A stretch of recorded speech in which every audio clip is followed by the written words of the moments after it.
Hi, this is Miss Winsley, and congratulations! It's finally your turn to do a vocabulary presentation.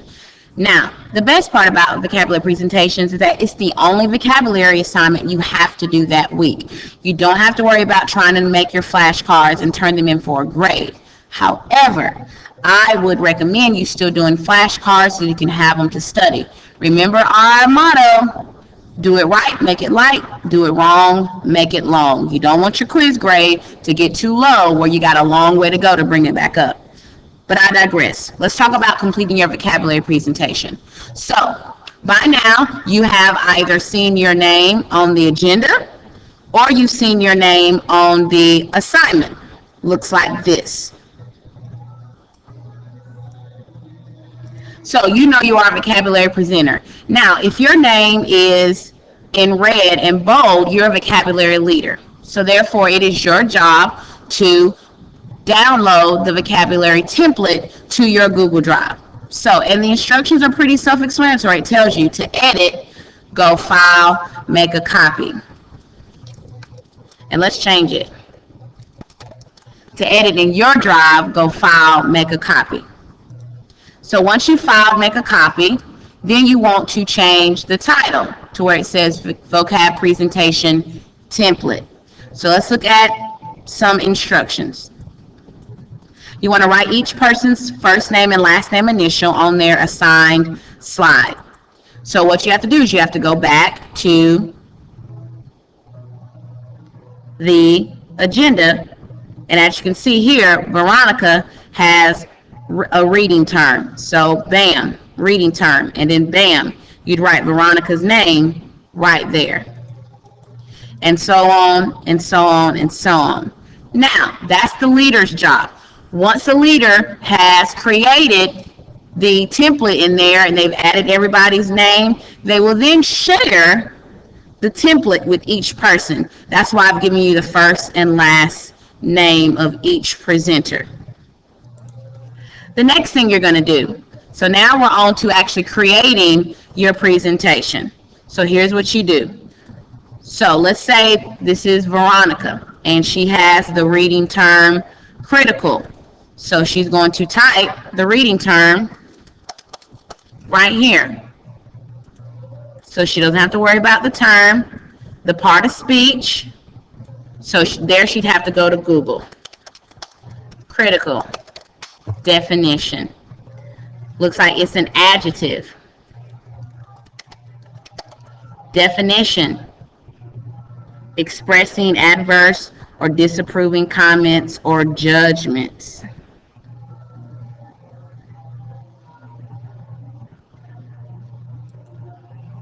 Synonym or acronym. Used correctly in a sentence. 2 unique ways to remember the word critical. Now, this is where you have to use your creative juices. You are teaching this word to your peers. What 2 ways do you want them to be able to remember critical? You'd have to figure that out. Now, this is the same for most misterm, as you can see.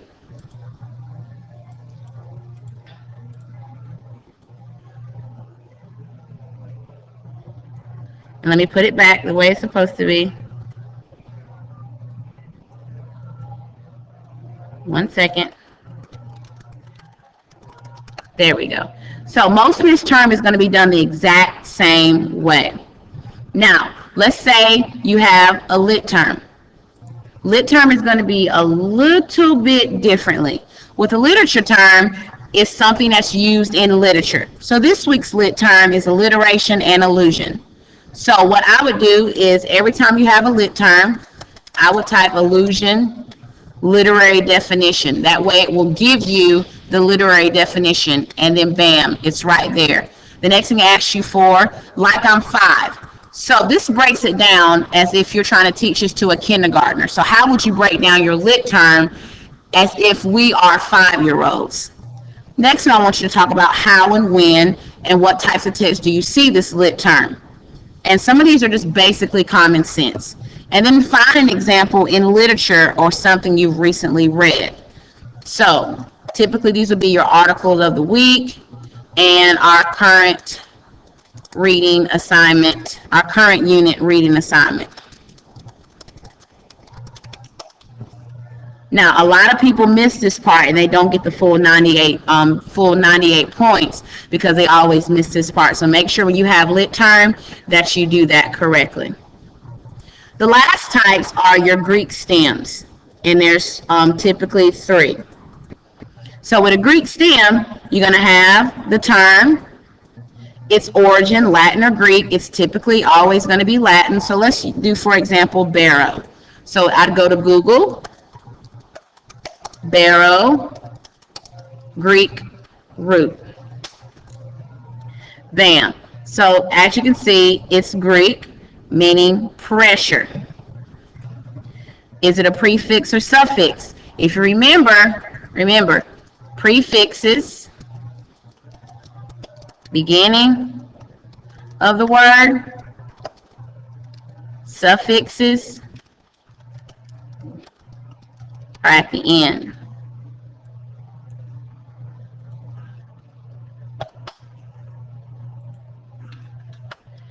So that's pretty easy to see. And as you can see here, barrow is a prefix because the dash is after. The next thing you need is 3 words that have the Greek stem in it. Easy to find. We have barograph,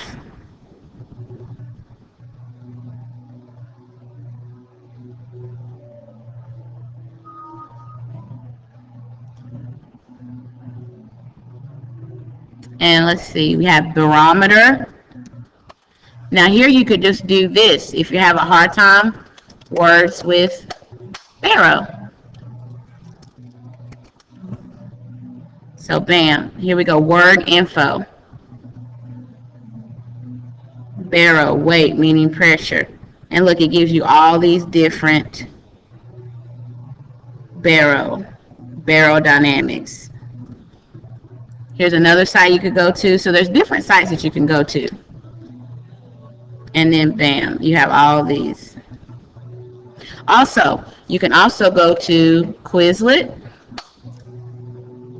On our Quizlet page, and as you can see here, you have all of your Greek and Latin stems right there for you.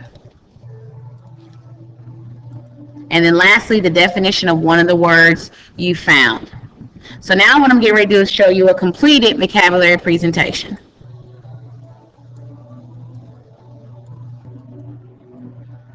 So now let's look at a completed vocabulary presentation. So as you can see here, the vocabulary leader filled out the set. She wrote every single vocabulary presenter's name on the title slide. And then as you can see, this is the very first slide, and this slide was for Tasia. Tasia has all of her items. The claim. So she kept this. Now you can either keep this as reading term or you can delete that and put claim. It's your choice. She didn't put the part of speech. She gave the definition, synonym, antonym, and then she did a sentence. Most missed term, lassitude. She didn't give the part of speech. W2R, let's sit, dude. Lassitude.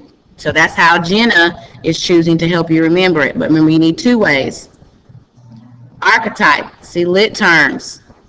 Definition, like I'm 5, how and when, find an example, and as you can see, she picked them from something we read. Pseudonyms the same way. Now, as you can see, she had a picture. Now, you do not have to cite your sources, but if you are able to, that's perfectly fine. Greek stem, patho, Greek, prefix, meaning, bam. Now, if you want to make your presentation more, if you want to go above and beyond the 98, because I do give hundreds in vocabulary presentations, make sure it maybe has some color. Make sure it has some pictures in it. Let's look at a couple more. Now, as you can see, this is blank, and this is good and it's blank. That means this student didn't do their vocabulary presentation by Wednesday when the vocabulary presentation is due.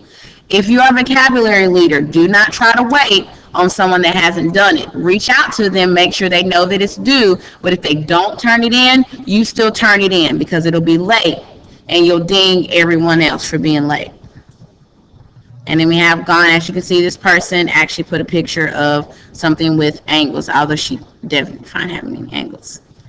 So that is pretty much how you do a vocabulary presentation. We're going to go over it in class, but I did want to show this video so you'll know how to do it. All right.